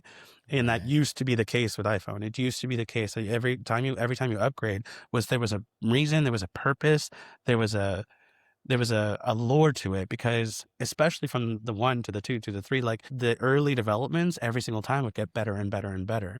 And now we're getting to a place where it's like, even though it was incremental for so many years, now we're finally getting to the point where even they are probably like, what the fuck did we do now? Like we've done Yeah. everything. Like we add more emojis. I don't know. That's why Apple in their advertisements, they don't put their tech specs because it's so minute. They always find like the 2x or the 6x, and they try to spruce up the numbers in that sense. But yeah, like if you actually look at the RAM upgrade, the iPhones had what 8 gigabytes of RAM for the longest time, and now because of AI, now they're having to change it so that now new phones have to come with at least 16 or 32. So Yeah. it's kind of like that they kind of hide those numbers because, you know, people get caught up in the numbers, and now it's so minute, and they can get away with, you know, having the same tech specs for years and years and years without changing them, when you're just telling them, yeah, the camera is 2 times faster, but the RAM is still 8 gigs, you know? Yeah, it just doesn't make any sense. It doesn't make any But sense. one thing I will say about Apple is that they do prioritize privacy, and the fact that everything that happens on the iPhone stays on the iPhone is alluring to people, especially me. And now that and one of the reasons why they're not innovating as much in the AI space is because they're trying to figure out a way to do it on device so that it doesn't have to go to the cloud, because we know the privacy and security of AI is just non-existent right now. If you talk to ChatGPT, it's going to be public knowledge at some point. So I think and the fact that they're now teaming up with Google is very interesting to me, because how is that going to be private? How it, like, is it going to run on device? Is it not going to send it to the Gemini servers? Like, how is that going to work? So it'll be interesting to see how they handle that. But I think that's one of the reasons why they don't innovate, at least on the software side, as quickly, is because they do prioritize privacy, as opposed to an Android where it's like it's the Wild West still in that sense, where it's like all these services are all kind of pulling and pushing to each other, and there is no privacy. And there is something to be said about there is no privacy anymore, which is kind of our next topic that we're kind of get into. But like, I still think that when companies prioritize the privacy, it still exists in some sense. You know, there's still, if you're logging into certain services, you're giving them the information. But if you're doing something on the device, I think there's still that level of privacy that, you know, people aren't going to exploit your data. Yeah, I mean, the privacy issue has always been sort of weird topic for me, because I understand privacy, but I also understand, I think security is more important to me than privacy. I think the idea of not having for example, the login for my bank account to be really important for me to keep safe. Equatably, I'm sure there's a lot of other accounts that I'm not really taking into account, like that I'm sure would want to be secure. But I think the Yeah. privacy thing is the thing that I'm like, just don't care. Like, You don't want somebody I'm looking gonna through your camera roll? I don't care. I'm not Really? taking any. No, No, not me. hear me out. Hear me out. Right? I'm not taking pictures of anything illegal. My nudes I already give up for free. So I'm like, I have nothing to hide. I There's literally have no nothing. point in And your that's OnlyFans because everything's no. public, right? Yeah, at this point, people wouldn't pay for it. They'd be like, "What do you mean? I have like 6 of your pictures in my camera roll." I'm like, I think at this point, for me, the privacy thing is dependent on your use case, and I think the people specifically, and it's so funny because with this whole Epstein files thing, I'm like, I really want to go back. And I can't get into a deep dive because I would go crazy, but I want to go Oh back yeah, no. about all the politicians who are always like, privacy, privacy, privacy. And I was like, of course you want to be private, because you know what you're doing is bad. Like, you want to be private because you're afraid that the actual weird, creepy shit you're into is going to be exploited. But like, you know, and I understand that from that perspective. I guess, like, you know, me personally, and maybe I'm not alone, but like me personally, like, I don't care about my privacy. I care about my security more than my privacy. And so if the case is that like both of them have to come hand in hand, then fine, whatever, do what you got to do. But like, you know, with this whole, so the whole, what was the topic you were talking about? You said that we were going to talk about security and privacy. What did you want to talk about? Yeah, so our next topic is during the Super Bowl, Ring actually released one of the Super Bowl ads that kind of went a little bit viral, is a new system that Ring has actually teamed up with a mass surveillance company to, and the way that we're kind of touting it is if you lose your dog, for example, and there's, you know, a website that you can go to, you can upload a picture of your dog and it will use everyone's Ring camera in your neighborhood to locate this missing dog. But the implication now is that you can upload a picture of a human, and now you can track pretty much anyone mass surveillance style with everyone's Ring doorbell cameras. You know, if you walk by someone's house, now you're being tracked, you know, like, and what's to stop this from going from the dog to the human to now the government is now tapping into that system. So Yeah, I get it. And honestly, like that conversation is something I've had an argument with my husband about because, you know, he is in the camp, which I'm sure a lot of people are into. It's like, no, that's fucking crazy. Something bad can happen. And I agree, something bad can happen, but something bad can happen with everything that's good. Actually, no, I take it back. Not everything is good. Everything. Literally everything. Literally everything is bad and everything is good. There's literally, I can give me an arbitrary example. I can explain to you how there's a good use and a bad use for it. Doesn't matter what it is. And my problem is with that is that we are so stuck. No matter what innovation we create, no matter what innovation we want, we're always stuck on like, yes, but what about the evil? And I was like, we can't get stuck on the evil. When Grok decided to start allowing people to, you know, undress regular human beings through an AI generated picture, and we know that that technology is going to trickle to younger and younger and younger and younger audiences, we understand that that was a possibility. But you know what else Grok can do? So many other innovative and amazing things. You know what I mean? And so it's like, we live in a world where the internet was created and immediately there was a split between the public use and the dark web. And when we start to talk about how like, well, what about Bitcoin? Okay, we decided we wanted to embrace Bitcoin because we decided that that was going to be the new currency, that all of this, and there's a bubble and blah, blah, blah. And we had all these arguments about it. And guess what? Bitcoin, which probably even before, I don't know, I'm ignorant to that world, but I'm like, Bitcoin became the currency of the pedophiles and the dark web. And so it's like, no matter what innovation we have in our lives, we will always find someone evil enough to use it for evil. Now, the government using it to track human beings is one of the best examples of this double-edged sword, because for one, this could be utilized for some crazy surveillance. And I don't know, maybe I'm not as creative as a government official is to try to use this for evil, but it could be possible that if we're, you know, statewide, you know, US wide manhunt, and all these Ring cameras were able to track this person and they can't hide, it would be amazing. The dog thing, did they try to get us with that yes, emotion? Of course they did. That was of course they really an did. advertisement. That advertising company should win an award. I don't care how controversial it was. They should win an award for an incredible advertisement, because when that happened, I was like, oh my God, I want that. If Ronnie ever gets lost, please. Ring, help me. So I get it. I was like, they really tugged on my heartstrings. I was like, that's amazing.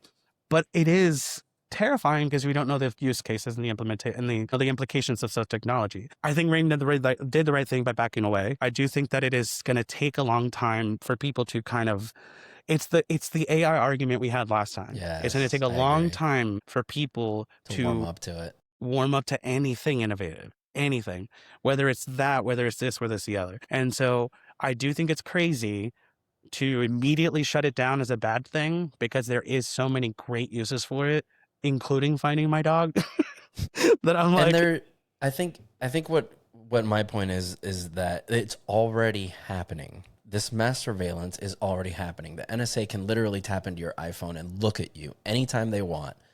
There's security cameras everywhere. There's security cameras outside of every business. There's security cameras at every intersection.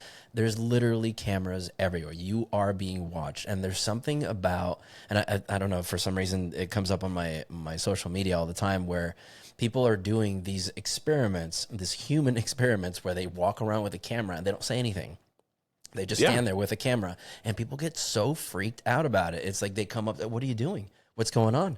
You know, can you explain yourself? And blah, blah, blah. And it's like, you're coming to me for holding a camera and expressing my First and Second Amendment rights, where there's literally a security camera right up there that's looking at you, but you don't have a problem with that one. You don't know what that Right. footage is being used for. So it's kind of like there's this weird stigma around cameras, and it goes back to our security talk. Like, what is security? Is security even a thing anymore? Like, we don't have security, or we don't have privacy. What is privacy?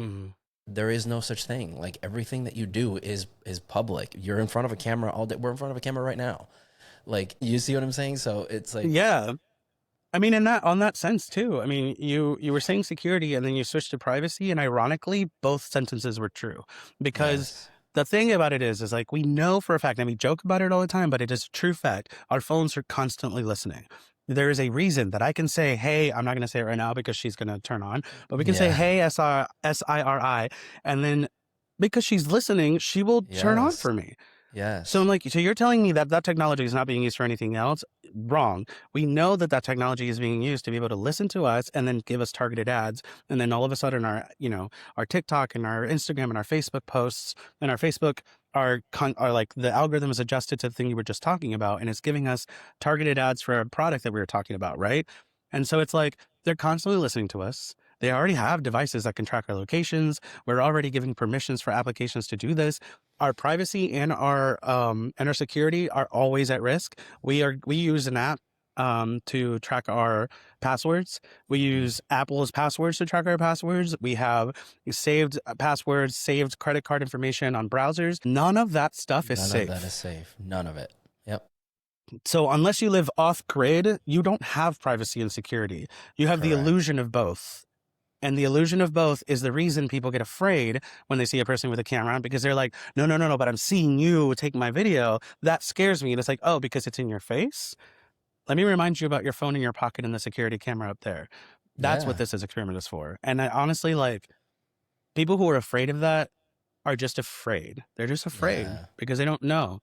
Fear is a powerful thing. Very It is powerful. so powerful. It's a powerful motivator. Yeah. No, and there was one thing that did come out recently where that kind of goes back to the security thing where we don't have security, and that's I don't know if you've seen Nancy Guthrie, I think is her name. She's one of those daytime talk show hosts.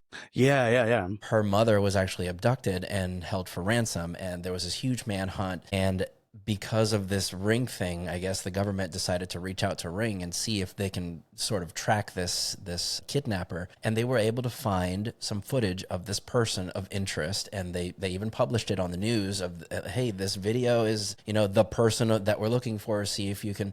But then it came out that the person's Ring camera that captured that footage doesn't subscribe to any cloud storage membership.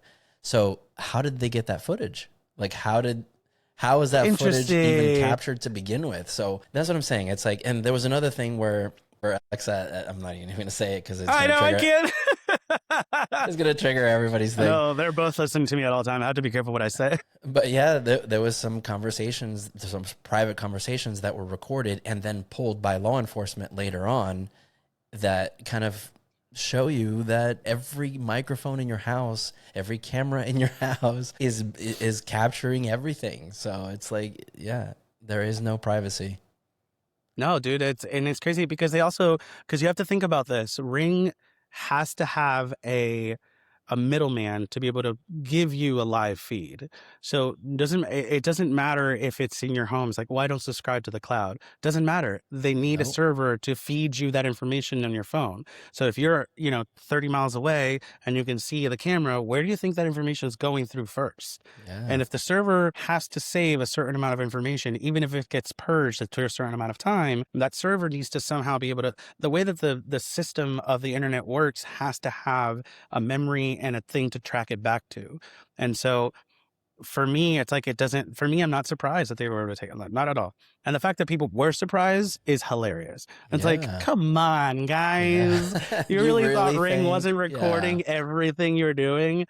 How do you think they get data to be able to make sure that everything is good? If you don't subscribe to the cloud, Yes. they're like, okay, fine, then we'll just use your data without your permission. But like, Mhm. people were so upset about it. And I'm like, And maybe it is with their permission. It's just that one of those I acknowledge kind of terms of service that people just automatically agree to. Maybe that was in there, but you're not even thinking about it. You don't even read it anymore. So it's like you're giving them permission to look into your house, period. I agreed. Terms and conditions are funny. They're wording on purpose because nobody's going to read that. Yeah. Yep. It's all legalese. Yeah. Honestly, the conversation about privacy and security, specifically with this Ring camera situation, is funny to me because it is just a hilarity of being like, we have been being tracked by everything and everything for decades A now. long time. And people want to argue, it's like, well, this is Bush's issue because, after 9/11 and blah, blah, blah. And I was like, girl, that was just to make sure you knew you were being tracked. They have been tracking you way before that. Long time ago.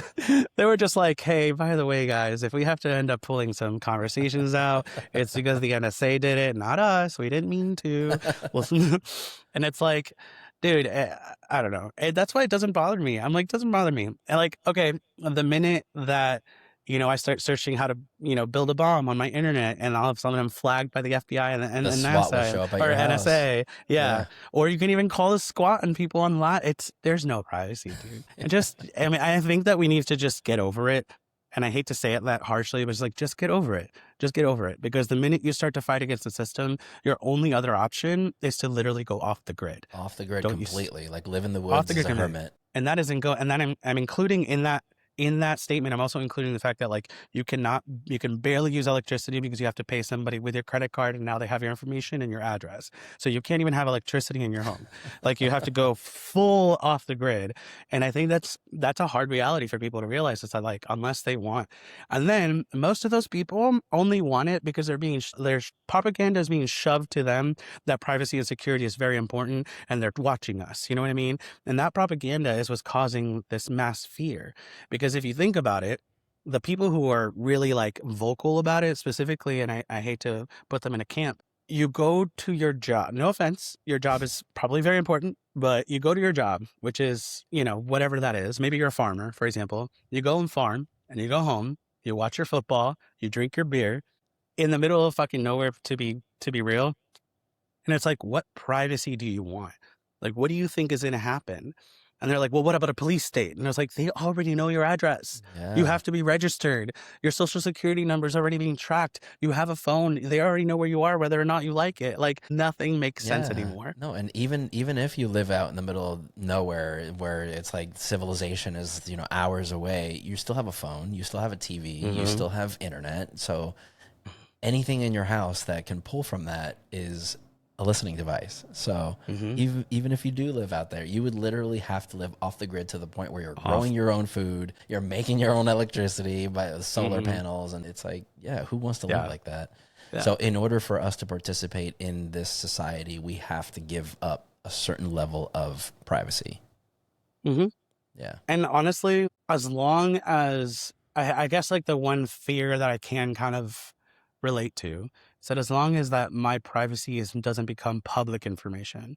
And I don't think that anything that I do or say is terrible, but like, I don't know, maybe I'll say something in a text that may be misconstrued by the wrong audience. And then it's like, because of my privacy concern, or my lack of privacy concerns, if for some reason my messages get put on the internet and somebody sees that I may have said something that might have been offensive, then it's like, then at that point I can understand the privacy logic and the security logic. But I pride myself on understanding the current political climate. I try to be as informed as possible. I try to be as kind as possible. I don't think I'm the exception. I think there's a lot of people like me who are constantly trying to be just better citizens and law-abiding citizens, that there is nothing wrong. I try to do the least wrong as possible. And I just don't understand. I feel like people want the ability to just be shitbags. You know what I mean? Like, yeah, I think do bad I think the things. I think the reality is that they don't want to be controlled anymore, because what they want to do is just be terrible. They don't want to be exposed. Yeah. My point is that, like, if you want to be a shitbag and you want to go do something terrible, whatever that is, then you're the shitbag, and that has nothing to do with me. So if you want your privacy and security concerns so you can go do something terrible and illegal and awful, then go and fight for your security. I'm not going to fight with you. Yeah. I'm not going to argue with you, because I don't have that concern. I might say horrible things, but 99% of the time, that isn't a direct violence towards a certain individual. And so I think that needs to be taken into consideration. And I don't know, the more privacy concerns, the more security concerns that I have are like, the idea of putting OpenClaw on my computer that I still haven't done because I'm terrified of what happens if I put OpenClaw on my computer and it does like end up accidentally leaking out like my bank account information and all of a sudden have my identity stolen, and then it takes years to fix it. And it's like, I don't want to go through all that. Well, speaking of OpenClaw, let's hit our last topic real quick. It just came out that OpenAI has actually hired the creator of OpenClaw as one of their full-time employees now. So they're promising that they're going to keep OpenClaw open, in the sense that it's going to be open source. People can take it and modify it and do things with it. But I think now it's going to get to the point where it's going to be a little bit more secure because now they have the backing of OpenAI. So that the development is going to keep going, especially because the creator of OpenClaw itself is going to be the one spearheading this. So what do you think? Is that a good thing or a bad thing? I think it's a great thing. I think that the OpenClaw creator joining OpenAI, the thing about OpenAI, and we're talking OpenAI in conjunction with ChatGPT. So, and they're the same, right? Correct me if Yes. I'm wrong. Yeah. Yes. So OpenAI is ChatGPT ChatGPT is just one of their products. Yeah. products, right?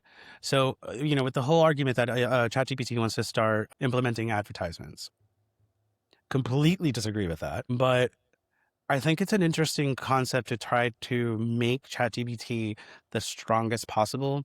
And the technology of OpenClaw and its ability to be individual agents could possibly make ChatGPT even stronger, which is, I'm Better. sure, is the move. Yeah. And my lack of knowledge in this field leads me to have an opinion that may be construed. Like, because for me, I just don't, again, I don't see the problem with AI.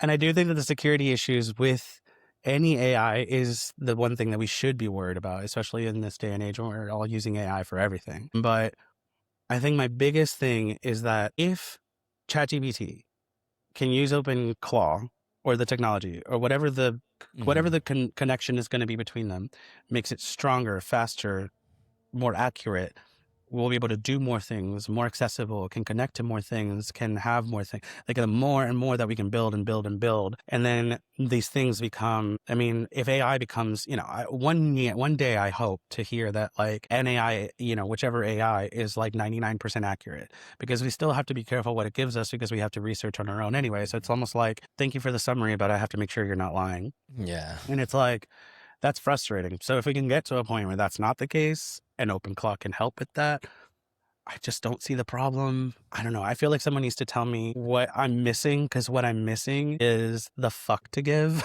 Yeah. Because I'm like, I don't know. What do you think? Like, what do you I think is think- going to be the implementation? I think as far as implementation, it remains to be seen, right? Because it can literally Right. tie into everything. You can tie it into Claude, you can tie it into Gemini, and it's funny because before he got hired as OpenAI employee, OpenClaw seemed to favor Claude API keys. Like everyone that was using it was using it with Claude as its brain. So it'll be interesting to see how, now that it's not necessarily owned by OpenAI, but now it's being spearheaded by OpenAI developers. I think now, because you have such a huge backer, I think we're gonna get to the point where the development isn't going to be just one guy in a basement, right? It's going to be a little bit more open. It's going to be actually backed by a lot of funding. I think it's going to get better faster because of that. I think that what people's arguments are is that OpenAI started literally in their name as the word open. It was supposed to be an open source AI LLM that anyone can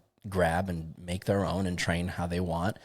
And that seems to not be the case anymore. It's kind of a closed system that is now for profit. They still have the nonprofit section of the company, but now the ChatGPT is completely closed. You can't see the source code. You can't see any of the inner workings of how these algorithms work. And like you said, now they're introducing ads, and how is that going to change? Is it going to push products because they're being paid more and not because it's the best product? So there is a lot of implications of that aspect of it. And it's interesting to see that this person apparently was offered jobs by a lot of the different AI companies. Even Meta AI reached out and tried to grab him, but he kind of gravitated towards the OpenAI. So yeah, I don't know. It'll be interesting to see how this kind of plays out, and how the development of the OpenClaw is going to evolve over time, because it is a great product. Like I can't wait to officially install it and have it do things for me, because Since we last spoke about it, there's been a lot of crazy things that have been coming out where I saw this guy that created the OpenClaw itself created an Etsy shop.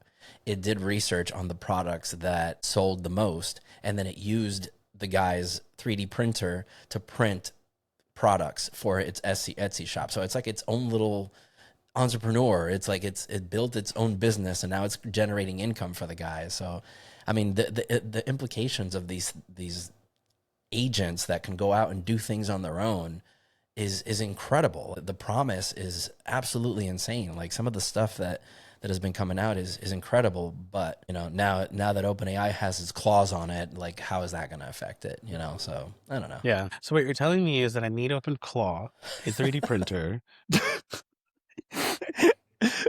and then I need OpenClaw to hire people to come pick up the packages so they can go deliver. I like literally don't have to do anything and I can make money. Great. I mean, it's funny you say that, because there was another article that I read that there was a job posting site that was created kind of like the social media, but where agents can hire humans. Yeah, agents can hire humans to go out and take stuff to the post office and do the manual stuff in reality for them to create their businesses and live their lives digitally, which is absolutely wild. I love it. I love it. I love it so much. And honestly, so this idea that like this idea that these things could become usable to do things like this, and it's like, it's the point that I feel like I adhere to in the deepest parts of my heart, is that we are put on this earth. Whether you believe that God put us on here, or whether you believe that the Big Bang led us to evolution to be here, we're on this earth. We have no other choice. We have to wake up and we have to survive like everybody else. But there's always this talk, this fantasy about a utopia.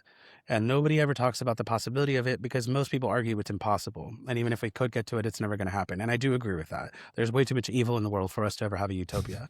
But I do think that like there is a world where we could reduce the amount of human necessity that would allow humans in a different structure, in a world where we could sort of embrace the structure of less human interaction with mundane tasks that would allow humans to truly innovate further in other things.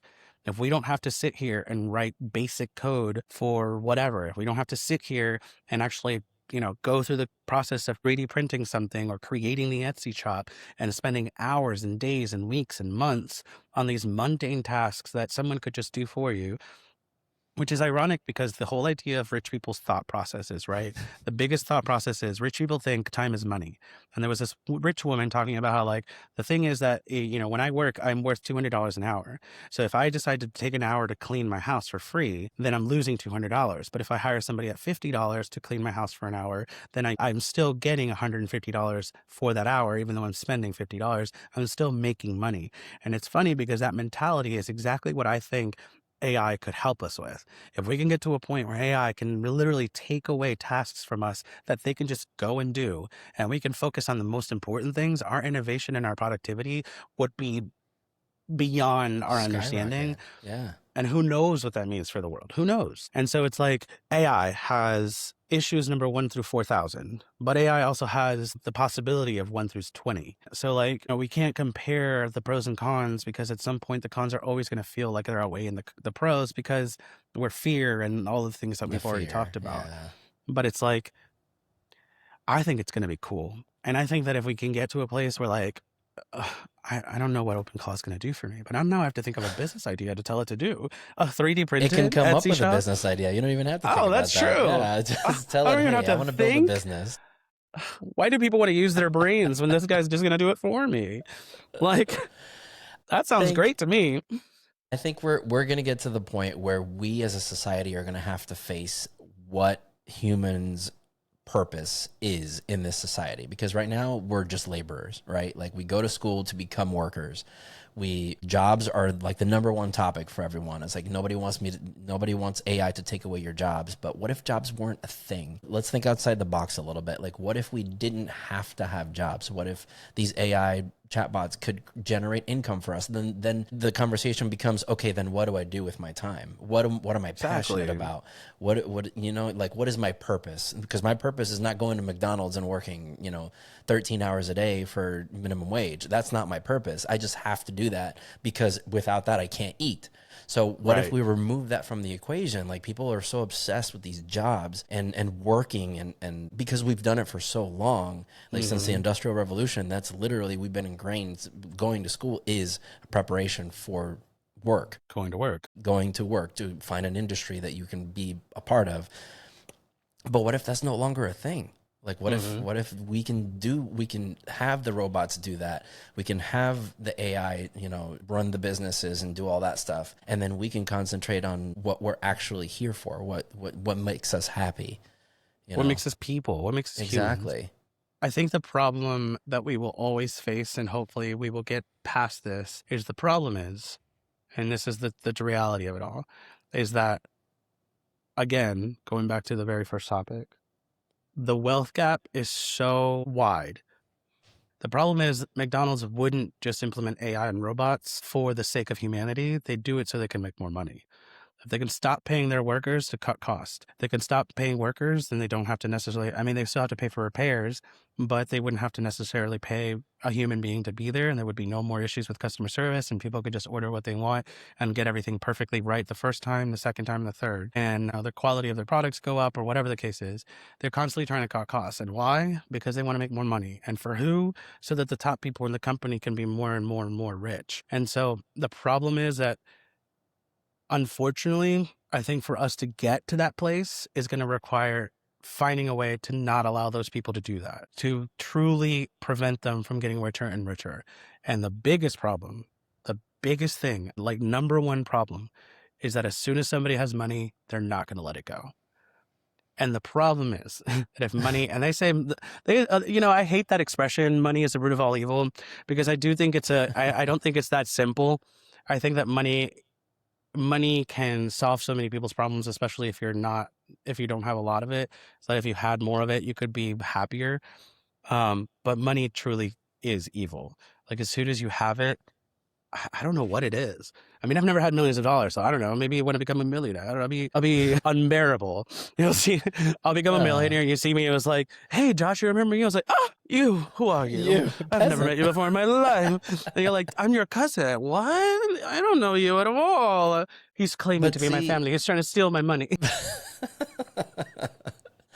But see, I know, and I get that point of view, but I think the AI is an equalizer, right? So instead of preventing someone from making more money, what if our AI can help us create a competition for that?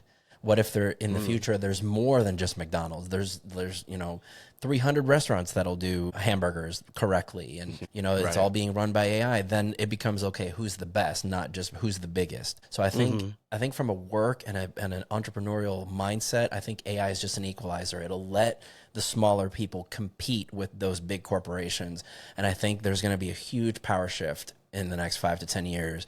And I think a lot of those companies are going to go out of business. And I don't think that's necessarily a bad thing, because competition breeds, that's our society. We're built on that. So I don't know. I think AI is going to be an equalizer. I think some people are going to use it to get bigger than others, and there's still going to be that power struggle, but I think it's going to be less so than it is now. I think that the income inequality thing will be a thing of the past. And maybe I'm the optimistic one here. I do Maybe appreciate that. I'm I like naive. you being optimistic and me being pessimistic. Yeah. It gives us both points of views. But I I do like the think that, contrast. but I do see where you're coming from. And I guess, like, in my heart of hearts, I'm like, I really do hope you're right, because I want to be wrong. I don't want to be right, but I want to be wrong. But I just, in today's day and age, and today's, the things that are coming out, and the way that people are just showing their true faces, and just the evilness that we're seeing with the Epstein files, I'm just like, I just don't see it. These people with money that are hoarding the wealth, they're doing it because at some point they become outside the law, and they're lawless, evil people using their money to get whatever they want. And it's scary. And to me, that's the fear that I'm working with. I'm like, I'm more afraid that I don't know what these people are capable of, because if they're capable of the shit they're being accused of, Imagine what just we don't know. Yeah. exactly. I'm like, Yeah. just, No, you know I what? get Just leave it. me alone. Let me play my video games. And I don't want to talk about it because if I look outside the window, I'm going to be very disappointed with what I'm seeing. So it's like, yeah. So I agree with you. And I hope that you're right. I hope that this idea of combining OpenClaw with OpenAI means that the innovations will get greater and greater and greater. And it will cause, a domino effect of us being able to close that gap and allowing Inequality. people, Yeah. and yeah, then allowing more equality in the world. And it's at least, in our country that, like, I hope it's in the world, but at least in our country for the foreseeable future. But I don't know. I guess we'll have to keep doing this Remains podcast to be forever and then seen. figure it out. We'll Yeah. be doing this and we're at 80. Did what we said We'll in look back at episode this 2 come episode. true? Yeah. Yeah. We're like, no, we were wrong. No, or we were right. That's what's great about doing this with you, man, is that now we have stuff to look back to in posterity, right? So it's like Yeah. once these things come to fruition, we can look back and we can see what our mindsets were back then. Because even from the time that I started this podcast, my mind has completely changed since then. So it's kind of evolved, and things are evolving so quickly. So I'm glad that I get to do this with you, man. Yeah, the same. I think it's important to have these conversations and to do them with the people that are going to listen and hear you out and actually go through like this, see it from the other side and see what happens in the other side and then be able to have that conversation. I think a lot of people don't have that.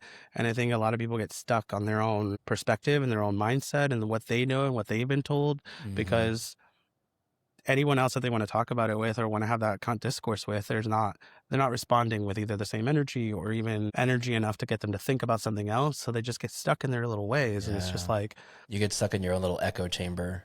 Yeah. People get stuck in their own echo chambers, not only politically, but also like societally and stuff like that. You get caught up in these little pockets of the people who think like you. And it's good to see another perspective. And I'm so glad that you and I have opposing views on some things because we do get to kind of have that debate and right. see things a little bit differently, which is the whole point of the podcast. So if you guys have, your opinions on some of these topics that we talked about, just leave them down in the comments down below. I know we went a little bit long today. We try not to do that too much, but our conversation was great. So I appreciate you sticking around. And yeah, if you want to follow us on social media, we're at BlueBox Podcast everywhere on TikTok, Instagram, YouTube, all the things. And yeah, I think we're going to end it there, man. Yeah. Thanks again for coming on. Absolutely. Yeah, for sure. Also, I want to know if anyone thinks that I shouldn't switch to Android, let me know. But you're not going to convince me. You have about 24 hours because I'm actually thinking about going to Spectrum tomorrow.